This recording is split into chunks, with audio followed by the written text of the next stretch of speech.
قرآن کریم کے بارے میں غور و فکر کریں۔ قرآن کریم میں ارشاد ہوتا ہے الذین آتیناہم الکتاب یتلونہ حق تلاوتہ اولئک یؤمنون بہ ومن یکفر بہ فاولئک هم الخاسرون، سورہ بقرہ آیت نمبر 121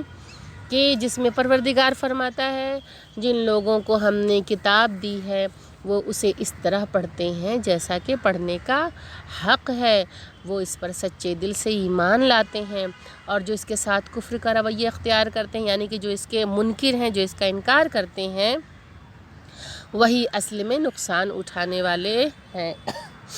قرآن کریم کی کما حق و تلاوت یہ ہے کہ بندہ قرآن کی حلال کردہ چیزوں کو حلال اور حرام کردہ چیزوں کو حرام سمجھے اور اس کو ویسے ہی پڑھے جیسے اللہ تعالیٰ نے اسے اتارا ہے۔ قرآن کریم میں ارشاد ہوتا ہے کتاب انزلناہ الیک مبارک لیدبروا آیاتہ ولیتذکر اولو الالباب، سورہ صاد 29۔ یہ بابرکت کتاب ہے جسے ہم نے آپ کی طرف اس لیے نازل فرمایا ہے کہ لوگ اس کی آیتوں پر غور و فکر کریں اور عقل مند اس سے نصیحت حاصل کریں۔ اس آیت کریمہ میں اللہ تعالیٰ نے قرآن کریم کے اتارنے کا اصل مقصد بتایا کہ اس میں غور و فکر کیا جائے، اس کے بارے میں سوچا جائے اور اس سے عبرت و نصیحت حاصل کی جائے، نہ کہ صرف زبانی تلاوت۔ اگرچہ تلاوت کا بھی بڑا اجر و ثواب ہے، لیکن جب انسان غور و فکر کے ساتھ قرآن کی تلاوت کرتا ہے تو اس میں ایک الگ ہی لطف کا احساس ہوتا ہے، ایک سکون کا احساس ہوتا ہے۔ کبھی قرآن کو ترجمے کے ساتھ پڑھیے تو دیکھیے آپ کے قلب کو کتنا سکون ملے گا کہ پروردگار عالم کس طرح سے مثالوں کے ذریعے باتوں کو سمجھاتا ہے، کس طرح سے ہم سے مخاطب ہو رہا ہے۔ پروردگار سے قریب محسوس کریں گے ہم اپنے آپ کو، کیونکہ ویسے بھی اعلیٰ بذکر اللہ تطمئن القلوب کہ اللہ کے ذکر سے دلوں کو سکون اور اطمینان حاصل ہوتا ہے، تو ظاہر سی بات ہے کہ اگر انسان غور و فکر کے ساتھ تلاوت کرتا ہے تو اسے اور زیادہ لطف ملے گا۔ حالانکہ سرسری طور سے آپ جب بھی جس طریقے سے قرآن کی تلاوت کرتے ہیں، کیونکہ قرآن کی ایک آیت کی بھی تلاوت کا ثواب ہے،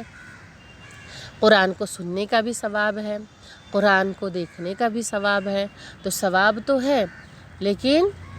اگر ہم اس میں غور و فکر کے ساتھ اسے پڑھتے ہیں تو اس کا انداز الگ ہوگا، اس کا لطف الگ ہوگا، اس کا مزہ الگ ہے۔ تو خواہران جب بھی ہم تلاوت کریں تو ہماری یہ کوشش ہو کہ ہم کچھ ترجمہ بھی پڑھ لیں، کچھ تفسیر بھی اس کی دیکھ لیں، اس کے بارے میں سوچیں اور سمجھیں۔ قرآن کریم میں ارشاد ہے کہ وقال رسول یا رب ان قومی اتخذوا هذا القرآن مجہورا،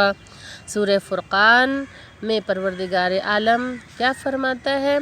اور رسول کہیں گے کہ اے میرے پروردگار، بے شک میری امت نے اس قرآن کو